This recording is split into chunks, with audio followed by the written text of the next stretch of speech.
I would characterize my money archetype growing up as money is very valuable. It's a resource. It's like it was not to be wasted. It was to be utilized. It was used to be spent appropriately. You paid for your food and your housing, your transportation. You always had to save for a rainy day or something happened. I always studied the rich and the really successful, and they were always talking about investing. What investments were they making? My parents came into the United States in the 70s with a suitcase and $200, which in today's nominal terms would probably be $1,000 to $2,000.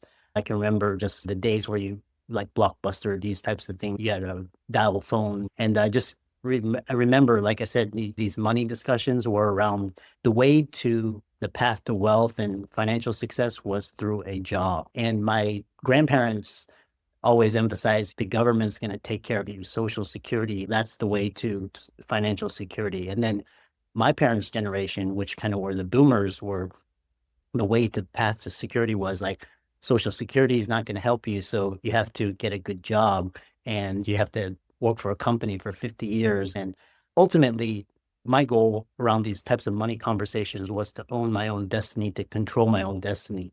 And it was really the idea of financial freedom was always equated to a job and but realized now I realize that freedom, you have four components. You have financial, you have time, you have location, you have emotional freedom. They may have financial freedom, but they don't have time freedom, and they may not have emotional freedom. They don't have location freedom. The rich always invest in assets. So assets could be businesses. You could start your own business, could be stocks, could be real estate. I started investing strategically from 2008 to 2016, and I was able to invest my way to financial freedom. It became a multimillionaire in my mid 30s, was able to retire. The podcast in 2020, and it was just like a side thing, and it really exploded during the pandemic. And by the time the world opened up, I was like, I could just go into this full time and just make it a full on brand. And so basically, I was just investing on the side.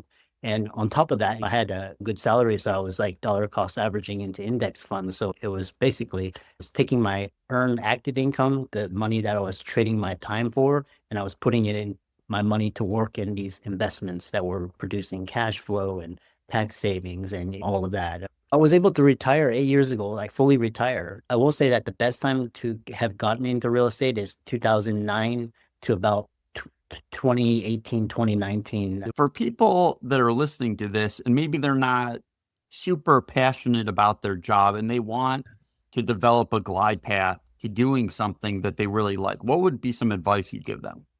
I keep my expenses as low as possible. I keep it lean as possible, and I maintain a high runway rate. So basically, if all my investments got obliterated, I could still be okay for a couple years. Keep your expenses as low as possible.